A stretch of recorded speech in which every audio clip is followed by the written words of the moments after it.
Are you ready to listen to my dad Joe and Uncle Justin talk about sports? Now on with the show.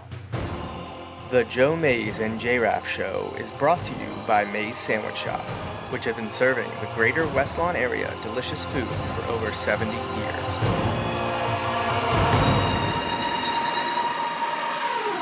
You are listening to the Joe Mays and J-Raff Show. Boring. A weekly podcast about sports since 2011. Don't you ever get tired of being wrong all the time? With a focus on football. Second and goal. Pass. Got it. Touchdown. This guy has had some year. Al, I've got to tell you, in a pressure situation, I don't know if I have ever seen anybody be better than Matthew Stafford and Cooper Kupp. Wow, what a drive. 4th and 1. Burrow trying to keep it going, gets spun down, gets it away, and incomplete. Rams now running down to celebrate with a defensive play. And guess who? Of course. I mean, you don't even have to think about it. Pointing to the ring finger. When everything was on the line for the Rams, yes, we know it was Aaron Donald. But the Rams were built to win the Super Bowl, and they have sealed the deal. Now, here are your hosts, Joe Mays and Justin Raffoff.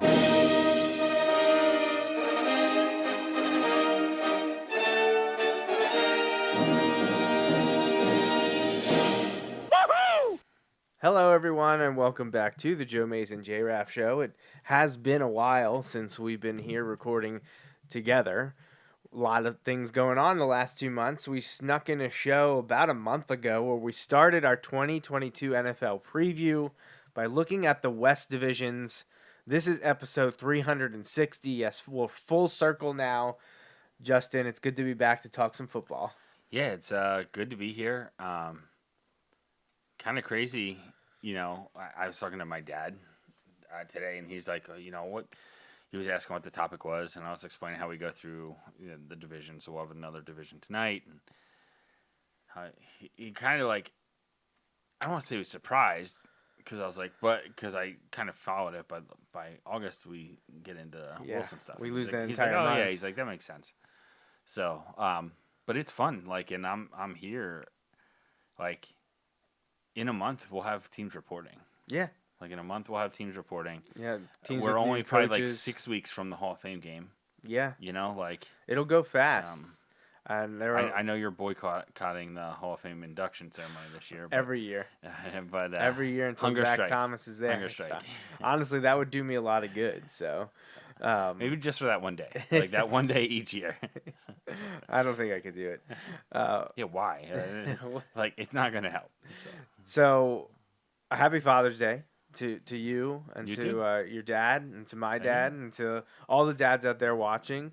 You know, it's we were gonna have off this week just to kind of take it easy and relax, but we've done that a lot recently. We were kind of like, oh, let's do a show. We haven't gotten to cover all the NFL teams yet. We've only done, I mean, really, we only did 6 of the 8 because I had to cut the last show short when we started the previews.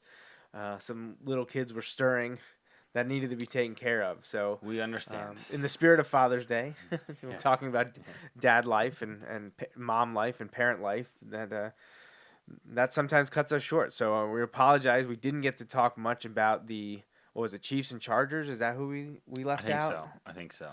Because I was doing everything, we did them alphabetically, I think, and we were just talking about each team, and then we were done talking about them. That's how we're then ranking them.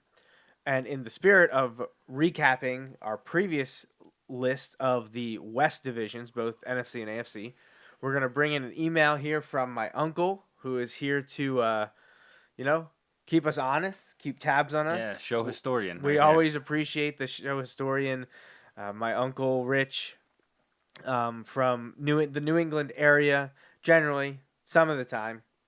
Yeah. But always a Patriots fan.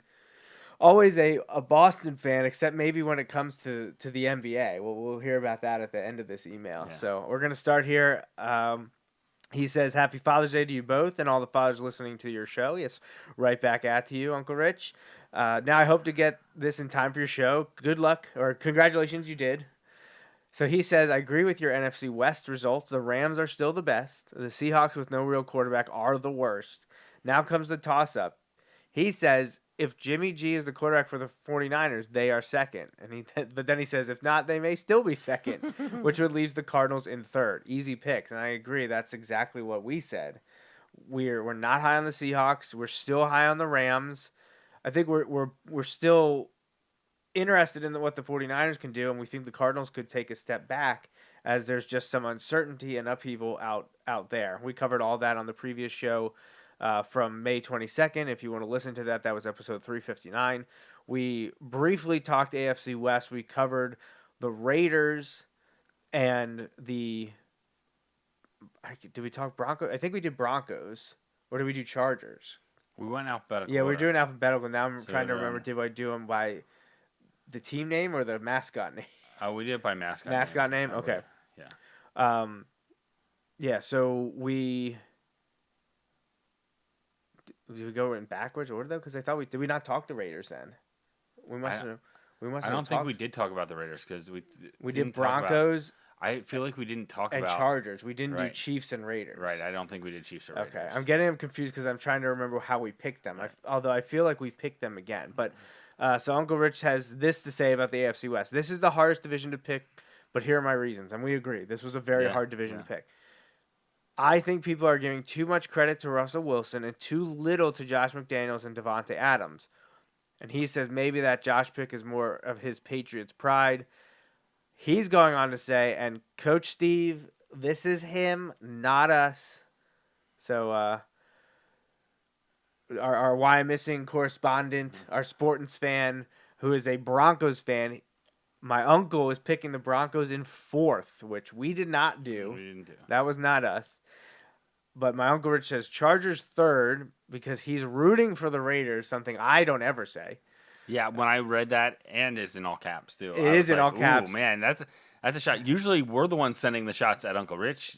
He's sending the shots there. I feel like because he says the Raiders, he's emphasizing. Yeah. You can hear Chris Berman saying it. The Raiders. And it's directly at Joey. Yeah, for sure. Yeah. But what isn't? He calls them Patriot West, which Tampa Bay is Patriot South. I guess the Raiders are Patriot West now. He does still have the Chiefs first, and he says you still have to defeat the division winner to become the division winner. And that may give a hint as to who I'm picking in the NFC North winner for this show. In reality, any of these teams could finish in any position, and in fact, all could make the playoffs, which I believe we also said last month when we covered that we wouldn't be surprised to see multiple wild cards from this division. It's a very tough division. It's going to be hard to top. They're going to beat up on each other. He says, I will try and make my picks as the show goes on, and that's what we're here to do now. But he says, now that the Celtics have lost, which I didn't care about, but it would have been nice having another championship in Boston. Nothing like the duck boat parade through the city and a half day off from work. But again, this doesn't mean anything to me since every day is a full day off for me. Let's get on with football. So the last part I couldn't agree with more. Let's get on. Let's with get on with football? football. Not the giving Boston another parade. No, we don't need any more of that. Yeah, no, we're comfortable. absolutely not. The duck boats can stay. Did I send? I don't know if I sent it to you. The meme from "It's Always Sunny" with them explaining the new poor and the old poor. Oh yeah, that's an early Boston season not, episode. yeah, Boston not winning their 13th championship in whatever the last 21 years. Yeah. They're the new poor, and then it's the Eagles fans. We're the old poor. Or how about that clip I sent to you from the Goldbergs this Yes, week? Yes. Oh, that was great. Oh, man. Just from this past season. Yeah, it was great. And I was with my brother-in-law who's from Texas and was able to send that along. He's from Texas, but a Broncos fan. He lives in Colorado now. Not a Cowboys fan. He likes rooting against the Cowboys. Oh. But knows lots of people, obviously, who. Well, I would. who are Yeah, I Cowboys would. fans. I would definitely think so. So, yeah. So that's our little recap that we did. For the record, I went on the record with some of my students at the end of the school year and said Warriors in 6. Ooh, did you? Yes. Nice. and Good call. I had heard from some of them who were like, "You nailed it." So, at what point was the was everything at when you made that prediction? It was before. It was before it even It was started? before the series. Yep, before the Okay. series. And to be honest, that was my heart picking too. Like I wanted it to be a 'cause good we series, entertaining series, which obviously it kind of was. At the beginning, it kind of trailed. Right. I think every game though ended up being double digits, and that was a trend for the playoffs in general. Well, you know me. Once the Sixers were out, I was like, I just don't care So because I didn't like the Heat or the Celtics. I wanted the Warriors to win. I was rooting for the Warriors just because I wanted Steph Curry to get one. Like Another one, yeah, a fourth I know, one. a fourth one. But yeah, so it was good. It was good. All right, so we're gonna follow our routine, and that is to start in the NFC. We're covering the South divisions tonight. So in the NFC South, we're going to start with, if we go by, you say we did mascots before, so I guess we're starting with. I don't know what we did. I thought That's fine. No, we can go with that. So we're gonna start with. I think we did because we went alphanumeric and we did 49ers first. Okay, there you go. Yeah. So we're gonna do Buccaneers, Falcons, Panthers, Saints. Right? I got all four of them. Sure. Okay. So we'll start with the Bucs. The biggest thing, obviously, is the retirement and then unretirement of Tom Brady. With him back, I feel like it's pretty easy to get to the point that the Bucs are the team to beat in that division. I don't Absolutely. think that's a stretch by any No. part of the imagination. You're right. And,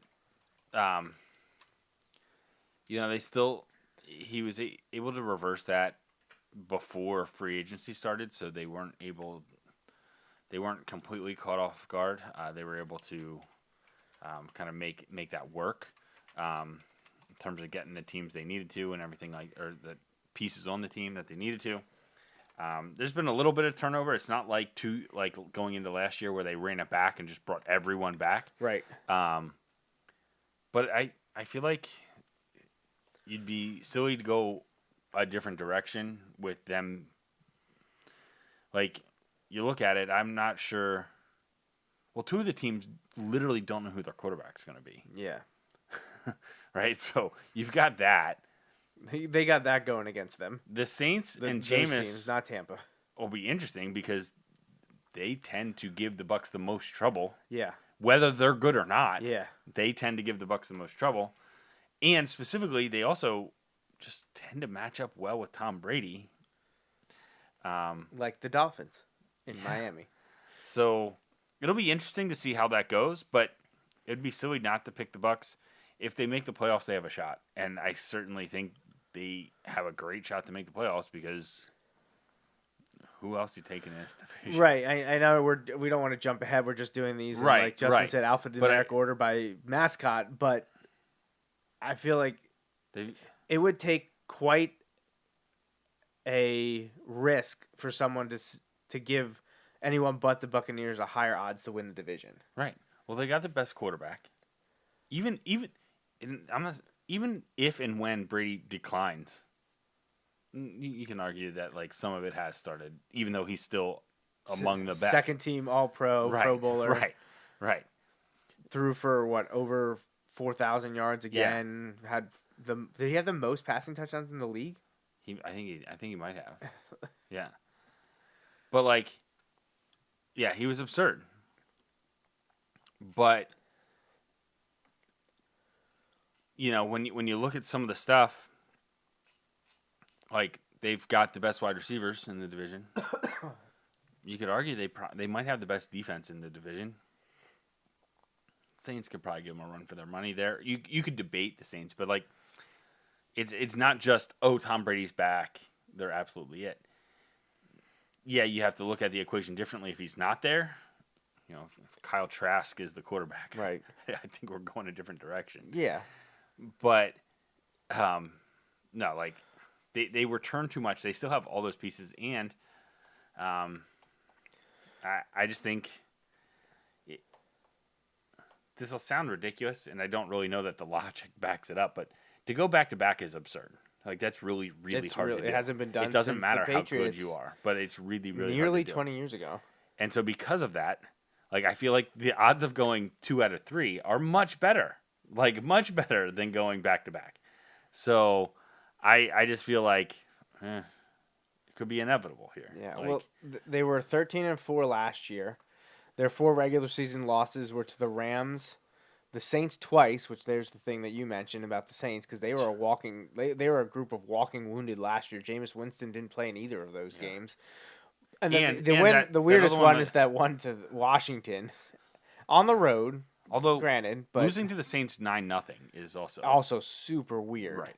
Super weird. But they rebounded, obviously, and they beat up on the Eagles pretty good in the first round of the playoffs, the wild card round. But then they lost that close one, which I thought they were going to pull out and win against the Rams. only because the Rams made it close. Right. Like, they tried to hand that game to the Bucs, and they didn't do it. It just goes to show, though, like, how crazy that is. Because the Rams played amazing in that game, and then played awful in the second half, let the Bucs back in it. And then the Rams go on to win the Super Bowl. You know, like, if the Bucs pull that out, they could have won the Super Bowl. Yeah. You know, like, so this is an interesting nugget that I just saw as we're browsing through some research, that the Buccaneers have never won back-to-back division titles. wow. In Well, the their NFC South for a 40 long plus- time it rotated Right. worst to first for how Right. many years? Like 10 years or something, 12 years. The team that finished last finished first, and that hasn't happened now for a bit, but the Buccaneers have never won back-to-back division titles. They finished second in 2020, but they ended up winning the Super Bowl. They won first last year, didn't make it to the Super Bowl. So here we are again. Other than Brady being back, probably the biggest change is the arrival of or promotion of Ted Bowles as the head coach after Bruce Arians stepped aside and moved into a senior consultant role with the team. So you have a little bit of coaching change, but it's from a guy within and keeping everything that was working and in if place. Brady didn't want him to be there, he wouldn't be there. Right, exactly. So they had a good draft as well. I know Logan Hall, their first player in the second round out of Houston, the defensive tackle. He was high on a lot of people's boards and can fill in nicely along that defensive line. So upgrading an already good defense. They have a lot back. I know a few people have changed. They had some retirements and were hit along the offensive line a little bit. Is Chris Godwin going to be good to go at the beginning of the season? I have not heard. I haven't followed it closely enough. I don't know for sure. But they brought in, obviously they still have Mike Evans. They brought in Russell Gage. Hopefully Chris Godwin is recovered enough. They still have Scotty Miller. They drafted Jalen Darden last year, so he could fill in. They have a few rookies there as well. They did get rid of O.J. Howard, but they still have Cameron Brate. And, yeah, I mean, as long as they find some pieces along the offensive line to fill in. Which was part of the problem last year, was that Brady started getting hit more. And when you look about it, like going against the Rams or the Saints, like that's a problem. But they have the tackles, both back in Tristan Wirfs and Donovan Smith, Penn State. They traded for Shaq Mason from the Patriots. Yeah. Ryan Jensen should be back and fully healthy. That's going to be huge. So they just have to figure out the other guard spot because they had, Ali Marpet retired? Yeah. And I believe one of the backups who ended up playing a lot ended up signing with the Bengals, I think. Yeah. So they lost a few guys on the offensive line, but still, when you look at what they have returning, what they've acquired so far, and then what they've supplemented their defense with, they're a good team. They're a very, very good team.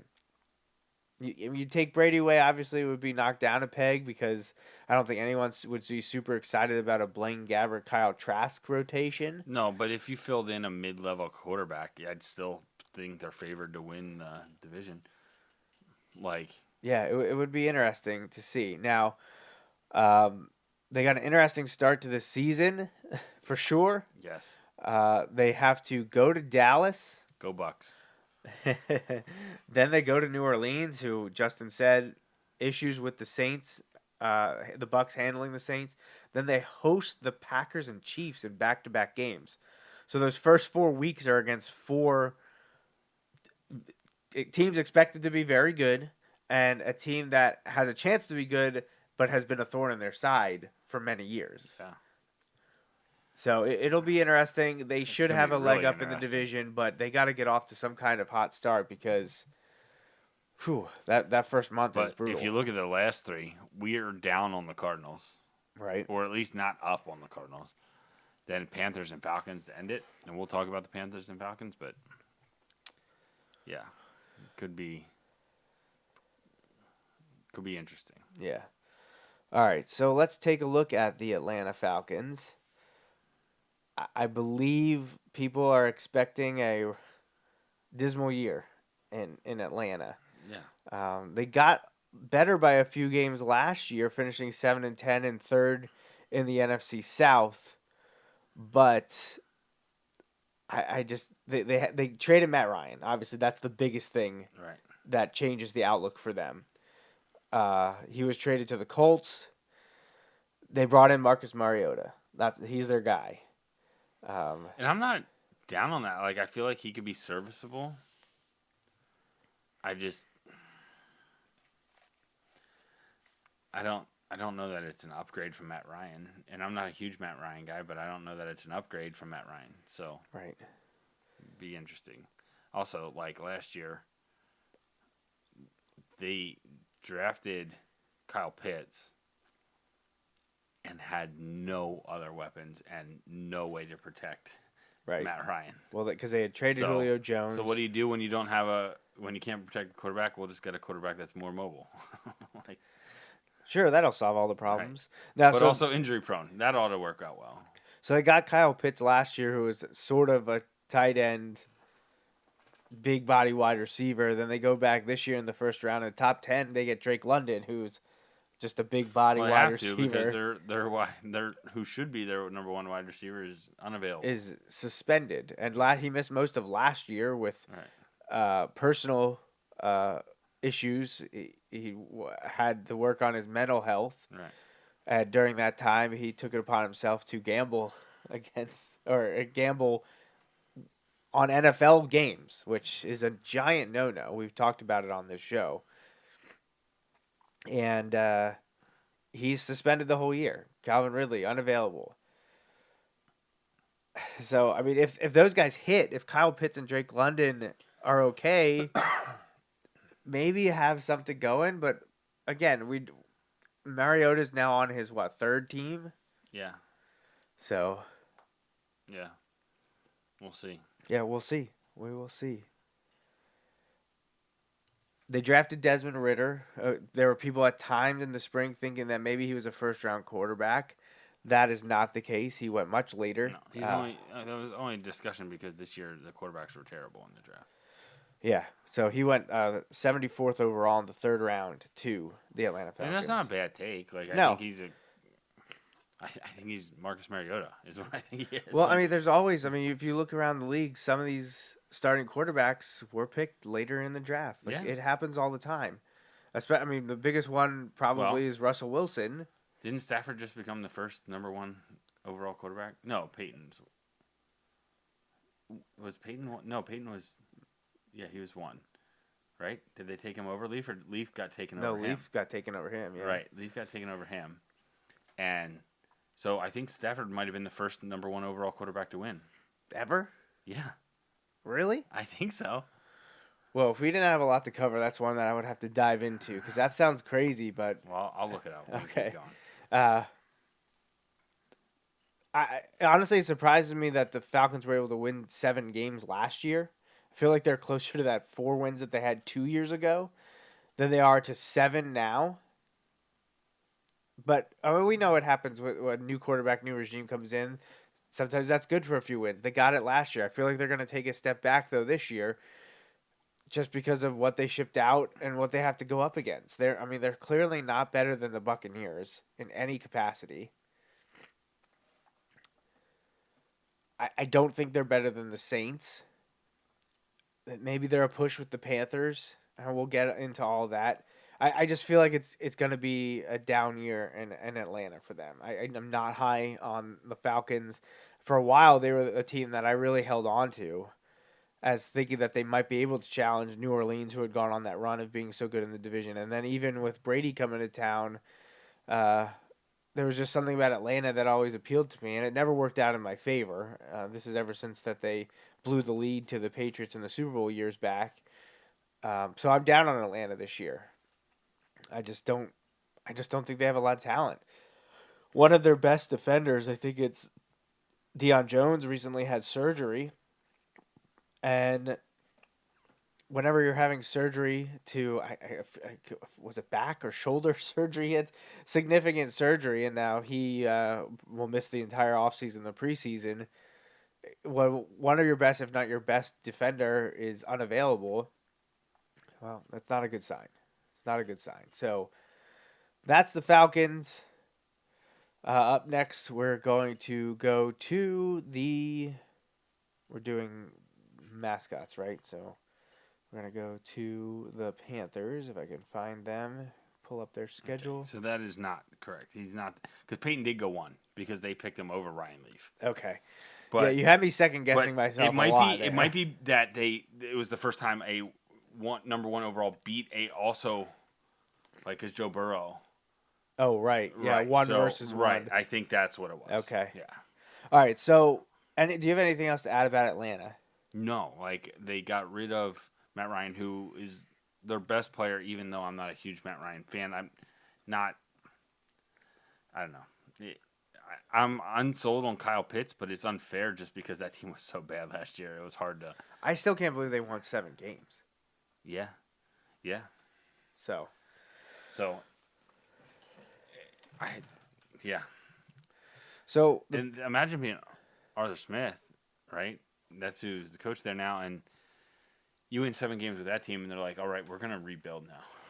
Yeah, that's what it just doesn't make any sense. Yeah, thanks for that. It's not much better in Carolina, though. Coaches usually don't see the rebuild through. No. It's not much better in Carolina, though, because they back-to-back 5-win seasons, right. 5-11 in 2020 and 5-12 in 2022, but no signs of getting any better. No. They're in trouble. They're in trouble. I don't think Matt Rule makes it to week 10. No, and that's a shame. I'm a Matt Rule fan, but despite him making Temple relevant, it's just the fact that he did that shows like the guy can coach, but it's just he did some good things at Temple and Baylor. He did, but you know what? Like a couple years ago when they took 9 defensive players in the draft and not a single offensive player, and guess what? Their offense is terrible. Shocker. Right. You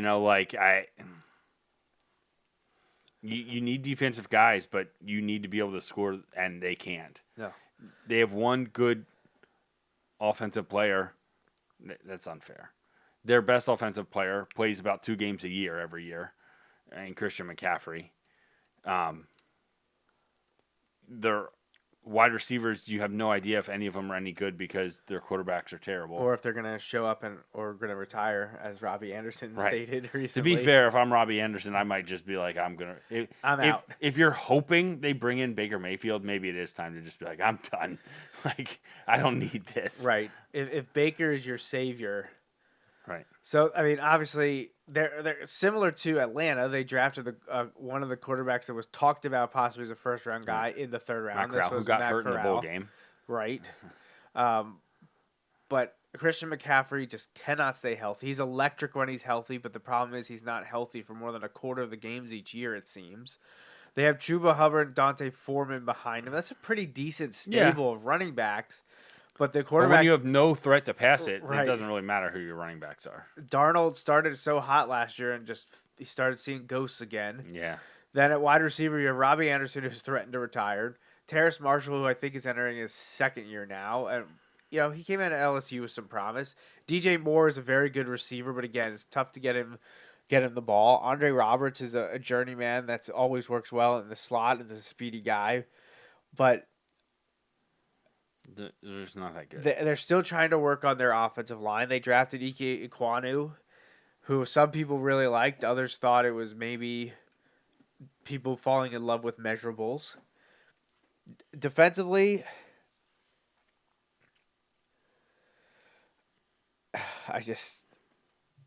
They've got some playmakers there, but they do, especially along the defensive line with Derek Brown, Brian Burns.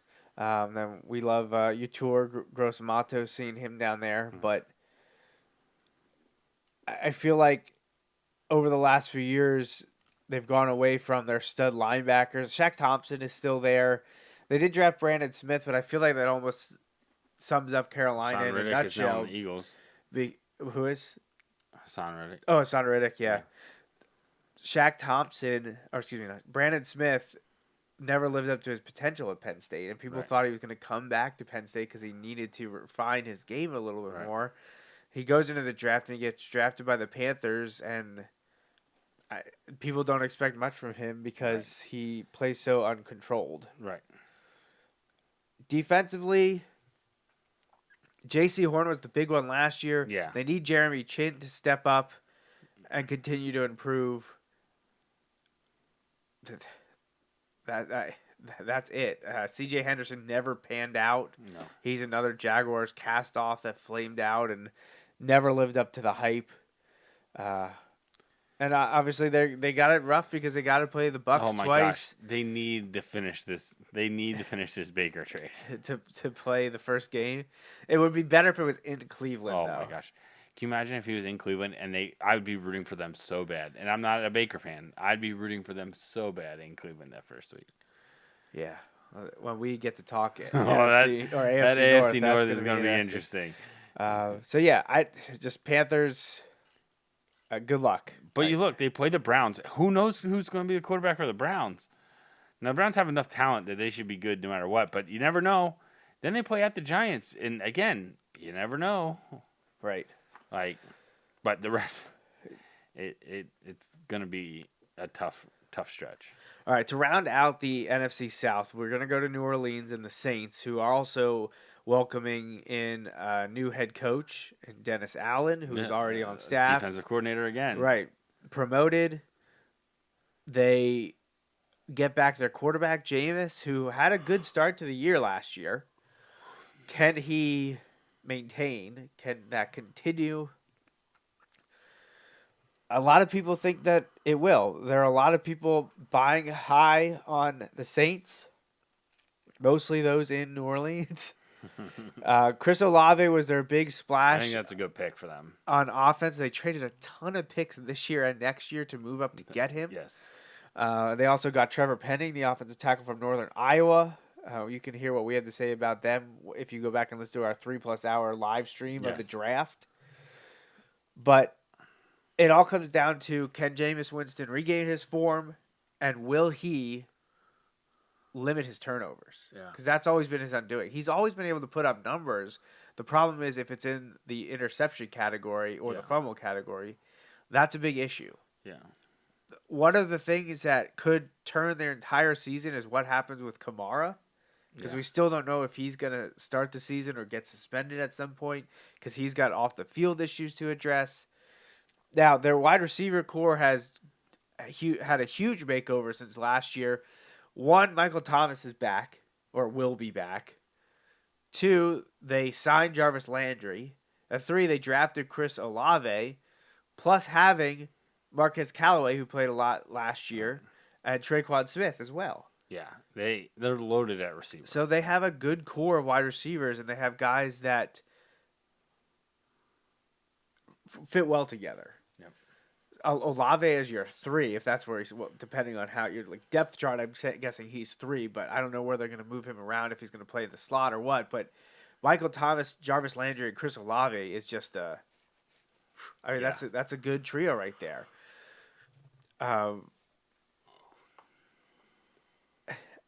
Their offensive line, if Penning pans out, if he can replace Teron Armstead, who, again, was injured a lot last year, but they have a good guy in Cesar Ruiz and Ryan Ramczyk. I was high on Forrest Lamp, so they have guys there. They have guys that can.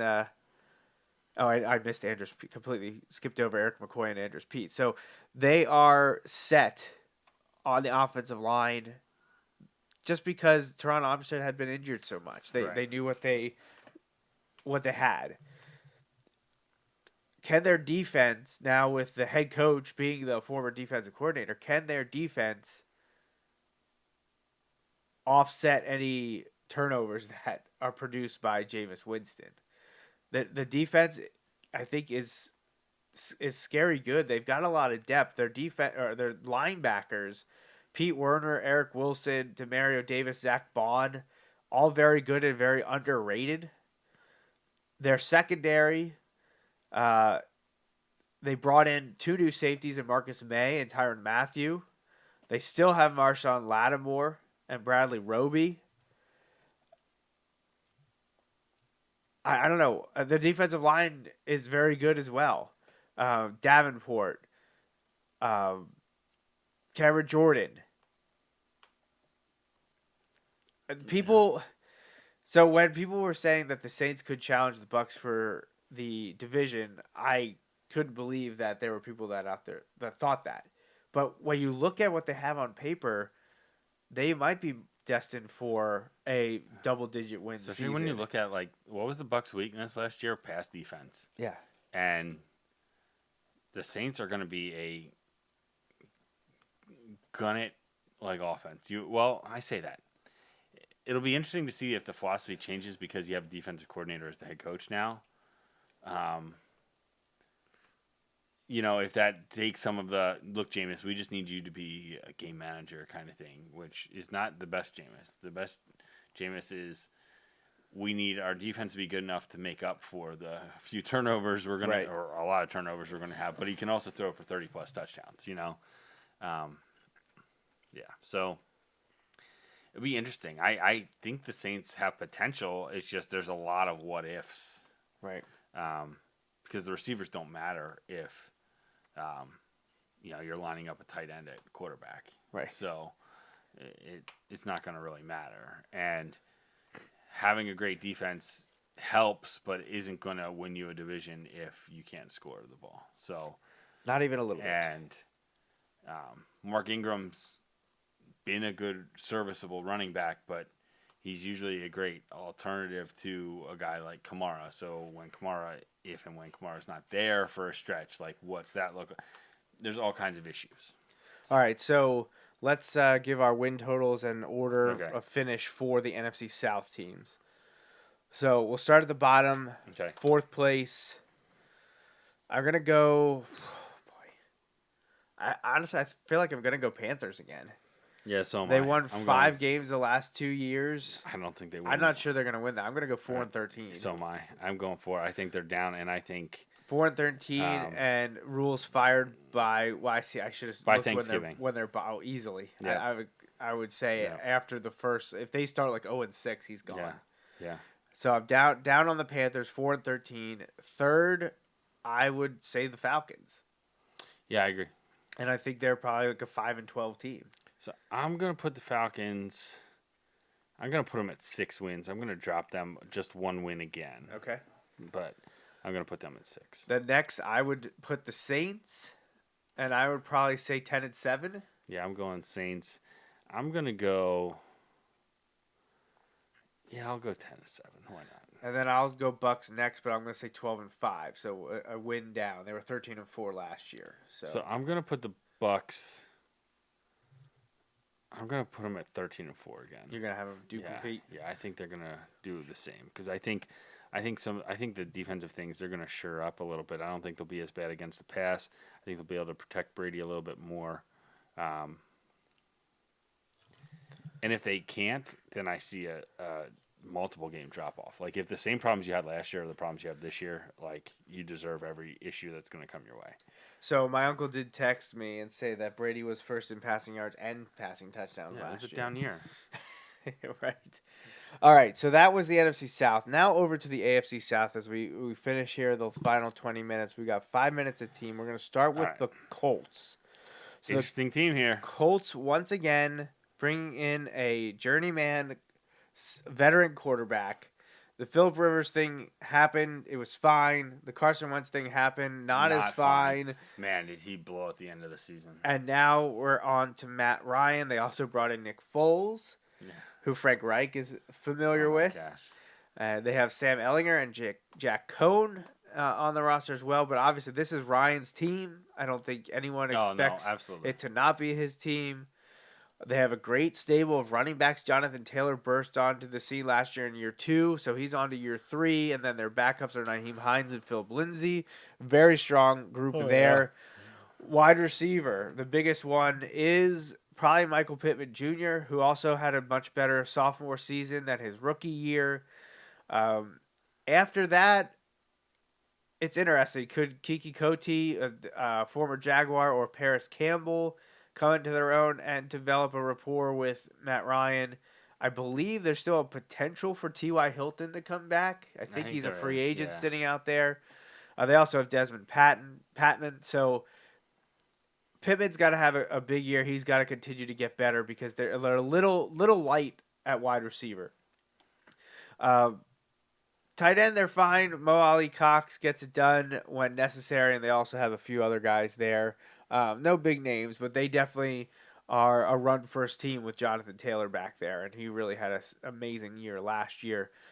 And they'll be getting that done on the offensive line, mostly headed by Quentin Nelson, who, when healthy, is one of the best offensive linemen in the league. Now, defensively, it's interesting because Darius Leonard, I think, now had his second back surgery since he's been in the league, and he was unheralded coming into the league, and then he was Defensive Rookie of the Year, and he's been putting up incredible numbers when healthy, but the last year now into this offseason, he's had some injury issues, and he really is the mastermind and the heart and soul of that defense. So if they would be without him for some of the season, could be a little bit difficult go for them.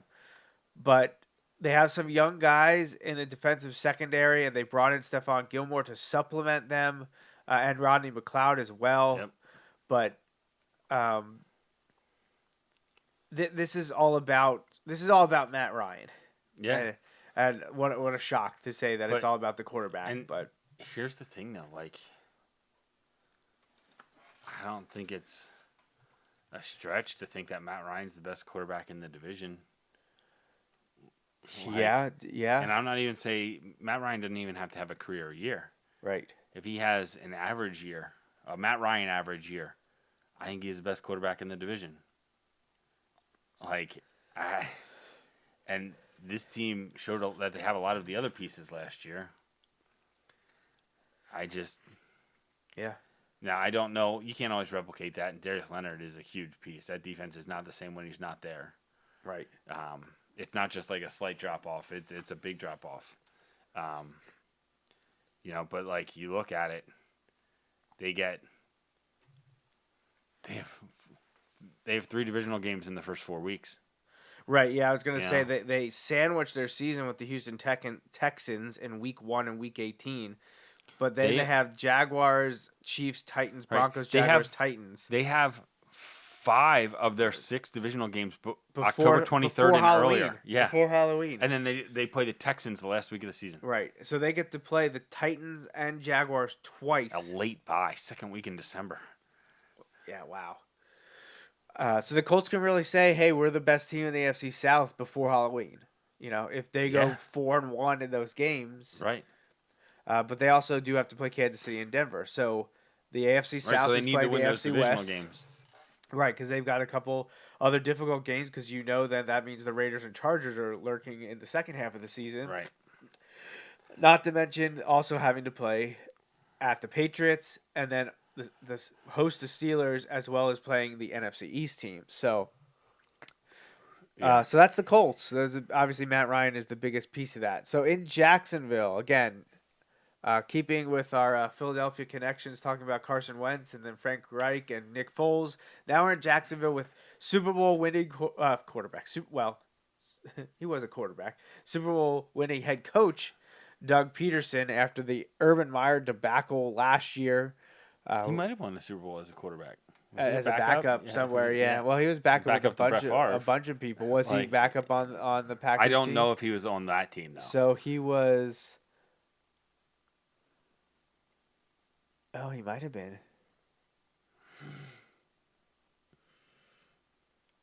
Yeah, Super Bowl champion, 31. Yeah, when the Packers beat the Patriots. So he won as a player and as a coach. There we go. So good call on your part there. So here, Jacksonville is just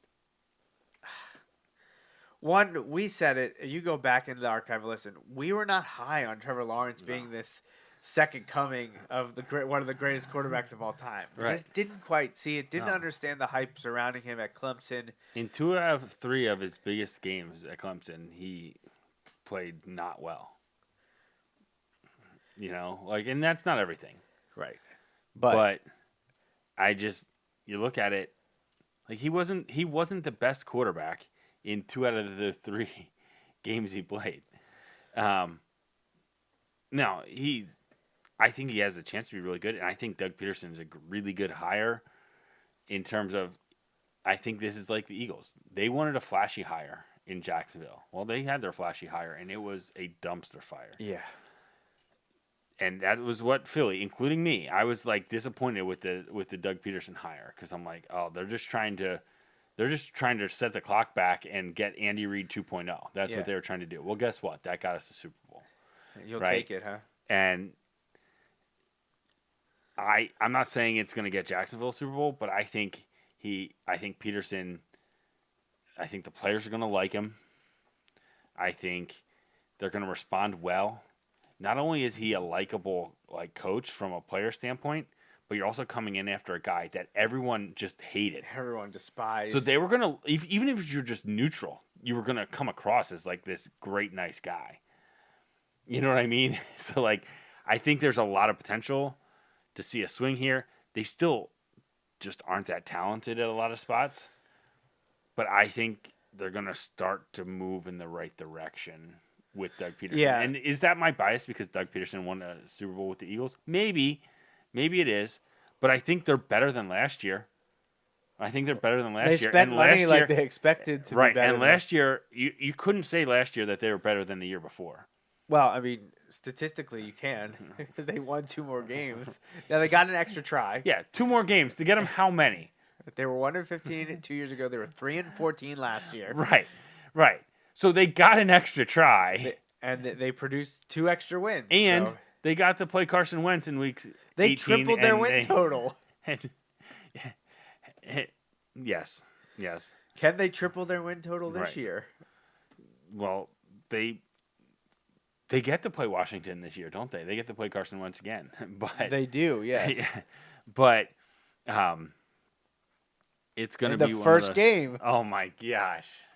So the first game is Doug Peterson as head coach is against Carson Wentz in Washington. Against the team Carson Wentz laid an egg against to miss the playoffs. It's as if the NFL knows what they're doing. Oh my gosh. So the Jaguars are an interesting team because you have that coach cast off, a Super Bowl winning coach comes in, you have this supposed prodigy at quarterback entering year 2 where he had a disastrous year 1, 12 touchdowns, 17 interceptions. I think there was some ridiculous stat going around about his touchdowns that I wish I had pulled it up, but I don't know if it was a number or the time in between touchdown passes. It was crazy. But the Jaguars are better than they were last year because they have a stable coaching staff. They have a better culture. They have better players, even if they overpaid to get them. I'm pretty confident that Doug Peterson's not going to walk around and kick players. So yeah, I would say with 99% certainty that's not going to happen. But you're also getting Travis Etienne back after he missed the entire year with an injury.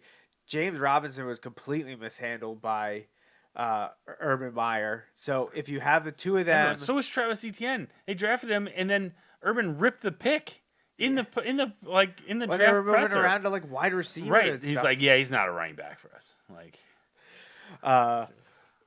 So they still have Marvin Jones. They brought in Zay Jones and Christian Kirk. They still have Laviska Shenault. So there's guys there that for Trevor Lawrence to throw to. Maybe not a lot of them jump off the page, but there's potential there.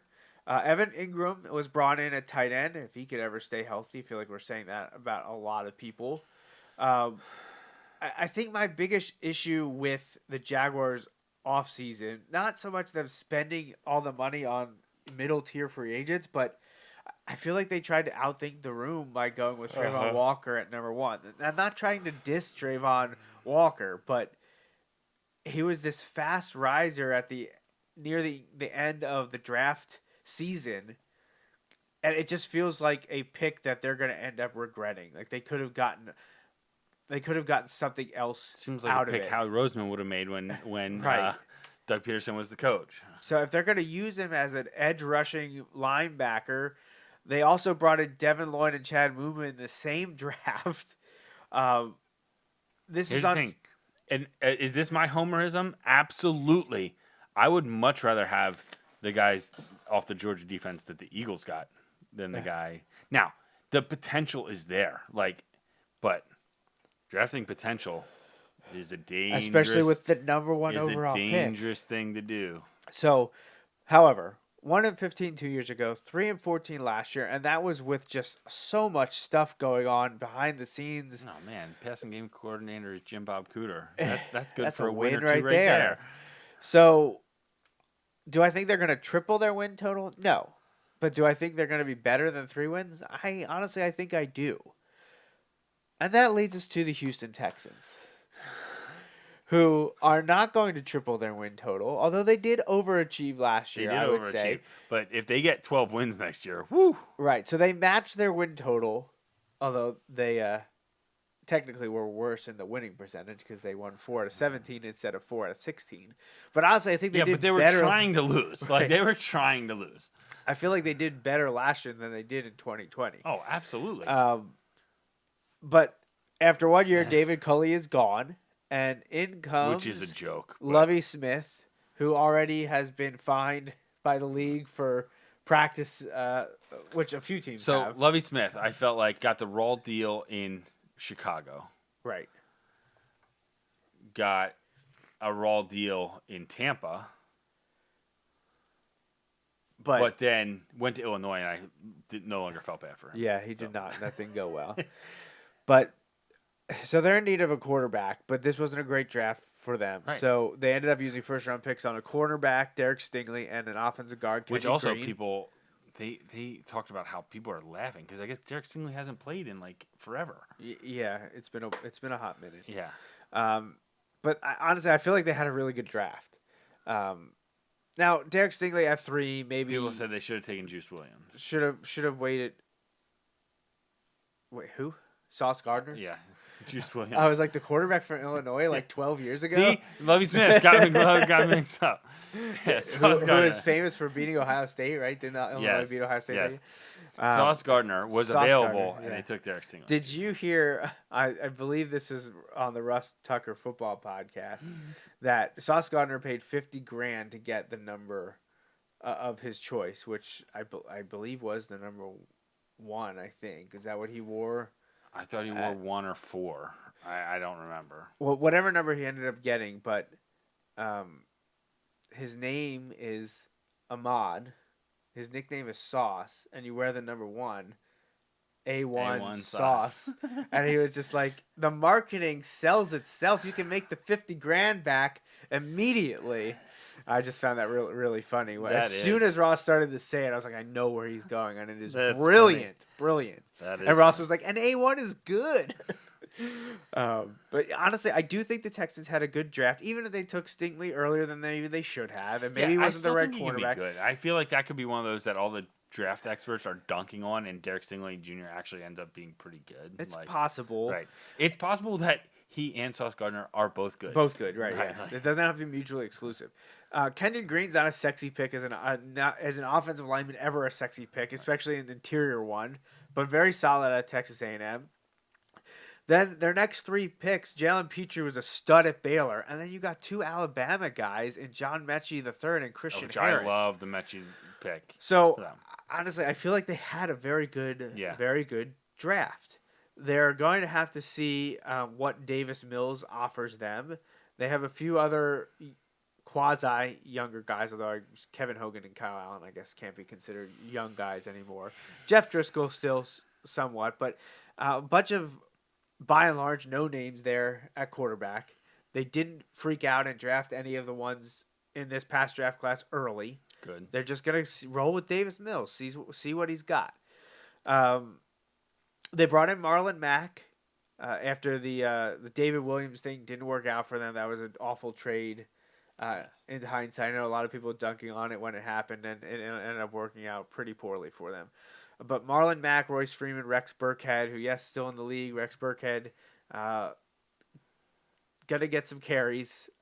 Wide receivers, Brandon Cooks seemed to be on the training docket once again, but actually signed an extension with them. We just mentioned they brought in John Mechie, Philip Dorsett, who's never caught on in the league, Nico Collins, Chris Conley, again, against a bunch of, 3s and 4s by and large that you're seeing there. So, It's like a bunch of guys that used to play for the Patriots. I don't know. I don't know what to say about the Texans. There's just, for some reason, I feel like they're going to be better than people think they're going to be. I think they could be. I don't know that they want to be. I think they want to see what they've got in Davis Mills. Like maybe they found a gem there. But if not, that's okay because they stocked up on draft capital moving forward. Right. And which is great because they had been kind of devoid of draft capital for the last few years. Thanks to like Laramie Tunsil and things like that. Take that trade over and over and over again. Yeah. It's going to be interesting. I feel like there's a lot of unknowns because I feel like while they got 4 wins last year, I felt like they overachieved. Right. I think they added some pieces, but I don't know. Like, is it going to be enough? It's a quarterback-driven league. Tough is like Indianapolis. I feel like is like where are they compared to last year? We'll talk about that in a couple minutes. I feel like the Jaguars are better than they were last year. Right. Like even if not significantly. So Yeah. it gets tough to get better when the other teams are getting better. Yeah. So. But speaking of teams that maybe are getting worse, the Tennessee Titans, coming off of back-to-back very good seasons, they were 11-5 and won the division 2 years ago. They were 12-5 and won the division last year, but they were upset by the Bengals in the playoffs. And then some things happened this offseason. Obviously Vrabel's still there. I'm here for all of it. But they traded A.J. Brown to the Philadelphia Eagles. Thank you very much. Got some picks for it. They immediately drafted basically his replacement in Treylon Burks out of Arkansas. They did bring in Malik Willis, the quarterback from Liberty, in the 3rd round. Could we see him pressuring Ryan Tannehill? No, not going to happen. Not right away, but Ryan Tannehill could play himself into a competition. Right. Like, it's not going to be an open competition, but I think if Tannehill fizzles out, there's going to be in the stands anyway. Maybe not in the film room or on the practice field or anywhere in the locker room even, but I think in the stands you're going to start to hear it. So Derrick Henry obviously had the injury last year towards the end of the year. This team confuses me. So, yeah, go ahead. This team how am I so down on a team that won 23 games over the last 2 years? But because am. you've seen how it ended the last right. few The years, way how it's ended the last 2 years is tough. And because their coach thinks he's the smartest one in the room when he actually hasn't ever proven to be the smartest in the room. And the problem I have is that me hitting him because he was a Patriot? Yeah, probably it is. My biggest problem is that Ryan Tannehill.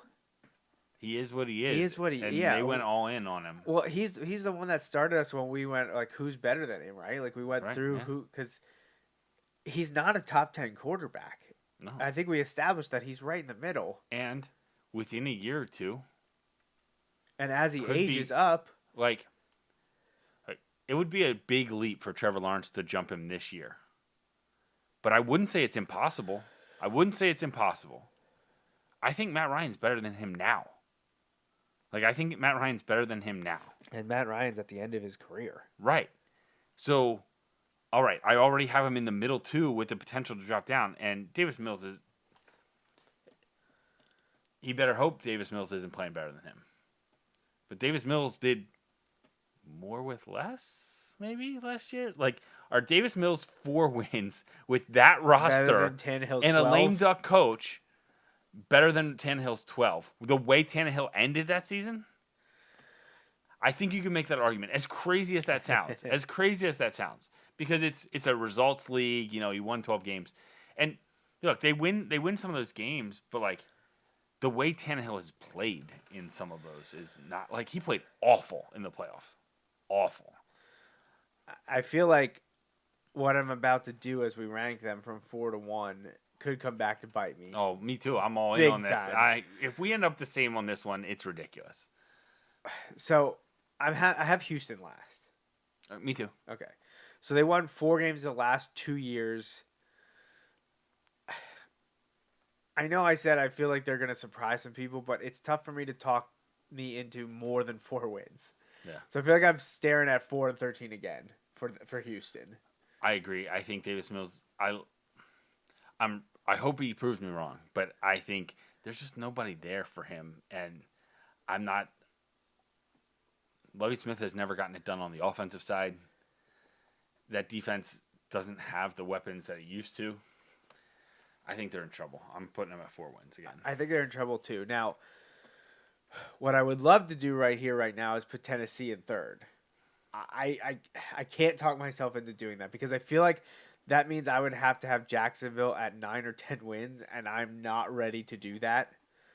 So I'm going to put Jacksonville in 3rd, but they won 3 last year. I think they win. I could see them winning 6 or 7 this year. Okay. I think they're better enough. I think Houston has stayed the same. But I think the Titans are worse. I think Jacksonville's getting incrementally better. Maybe not quite ready to commit to 7. So I'm going to have Jacksonville at 6-11 in 3rd. Okay, so I'm going to do it. Okay. The Titans are my Saints for you. Okay. Like, right, how you were just on the Saints, like the wheels falling The off at some opposite of point. the bandwagon. Yeah, so that's me with the Titans.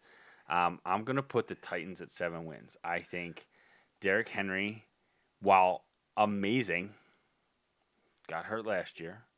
That's never a good sign. As a running back, especially a big power running back, like that's... Now, he could bounce back. I don't believe in Ryan Tannehill. They had one good receiver, and he left to come to the Eagles. I think... They added Robert Woods and drafted Treylon Burks. They but did. A.J. Brown is gone. A year after Corey Davis leaving. Right. I think the defense hasn't shown up at key times. I'm going to do it. Okay. So how many wins though? That's 7. Okay. I think they're dropping off. I think they're going to get 7 Okay, wins so because we're when I going think from it goes 12 bad, and 5 to when I think 7 it goes and 10. bad, I think it's going real bad. I think Okay. it's going real bad. I applaud you for taking that leap because I wanted to talk myself Yeah. into it, but I couldn't quite do it. So it's fandom coming through. I just don't like them. All right, so They're like the Joey I'm Votto guessing of you the have AFC Jacksonville South. in second by a hair. I do, by a hair. I'm going to put them at 8 wins. 8 and 9. 8 and 9. Okay. So I'm gonna have Tennessee there in second, but at 9 and 8. So Okay. I'm gonna have a Okay. three win drop for them, and I'm telling you right now, they're not a wild card for me. Okay. Not with what's going on in the Right. AFC West. I believe that. And I'm hopeful for me, AFC East. We'll see. So then obviously we both have the Colts as the best team in the AFC yep. South. I'm gonna go 11 and 6. Yeah, I'm going to go with 11 wins as well. I think they're good. I think Matt Ryan. This is blasphemy for me, the sentence I'm about to say. I think Matt Ryan is what they hope Carson Wentz could have been. A stabilizing feature there. Just rewind the show a few years if I would have ever said that statement. I know, Like, it's shocking. right. It is shocking.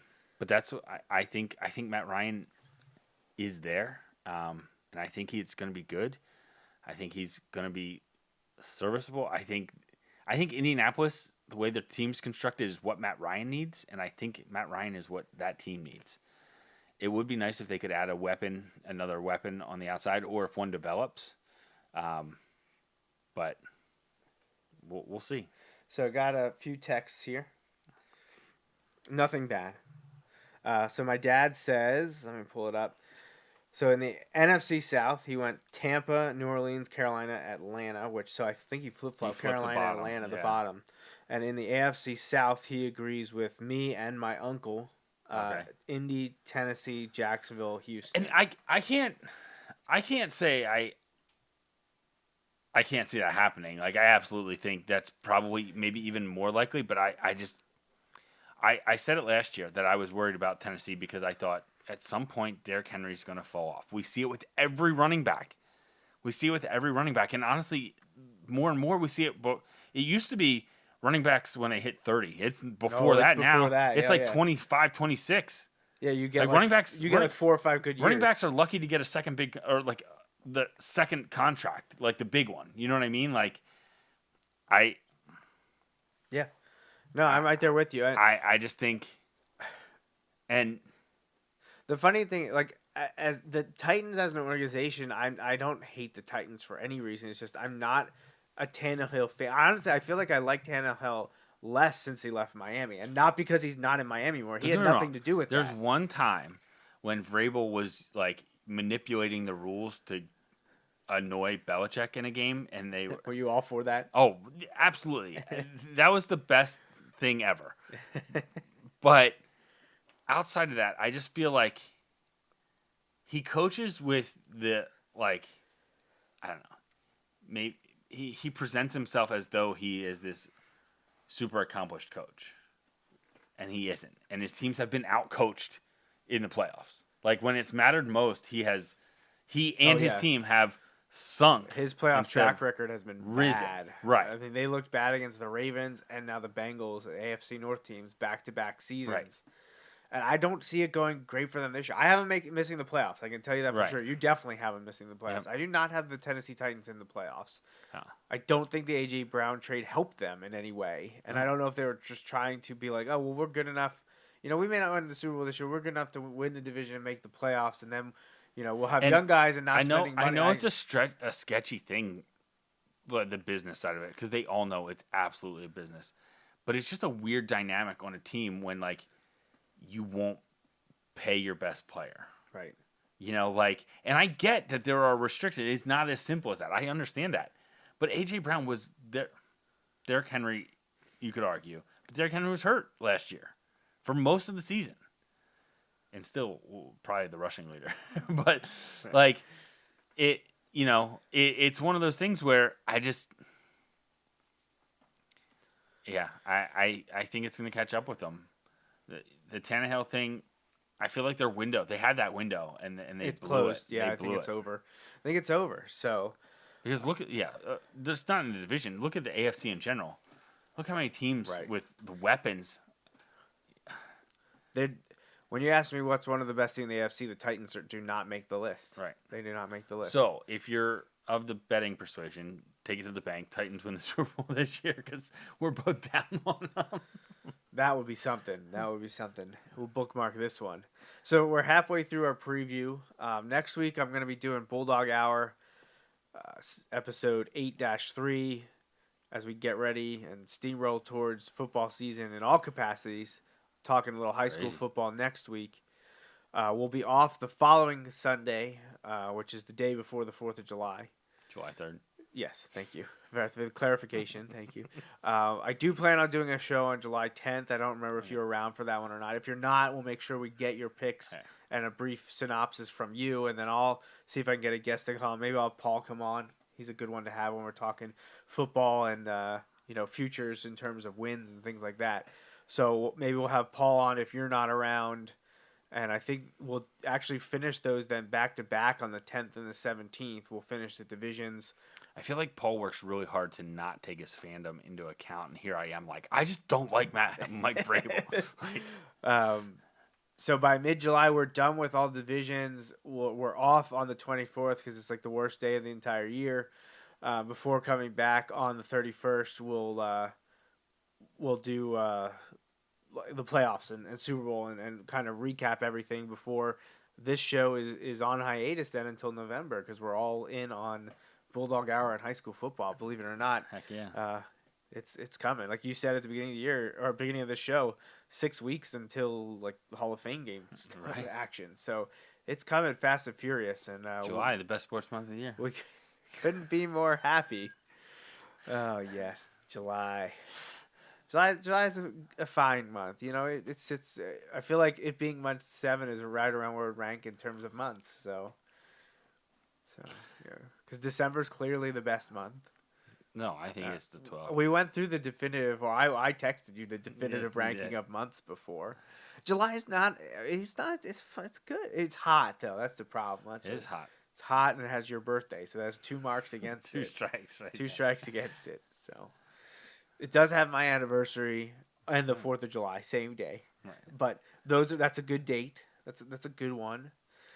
So also got engaged in July. So there's positives for me We in had a July. great long weekend in Indiana in July. Had a long weekend from Wednesday to Monday one time. Yes. All right. Do you have anything to say other than Happy Father's Day to everyone listening? No. No. So, yeah. So I think that about wraps it up here for episode 360 of the Joe Mays and J-Raff Show. Like I just said, we'll be back again in a few weeks, not until mid-July, July 10th, to continue our NFL preview with a look at the North Division. So that should be a fun one. Both NFC and AFC North divisions will be talked about in about 3 Sundays or so. Yeah, 3 Sundays, July 10th, right here. If you're interested in Wilson football, Pennsylvania high school football, I'll be doing Bulldog Hour at this time slot next Sunday. So for Justin Raffoff, I'm Joe Mays. Thanks for listening. We'll see you again real soon.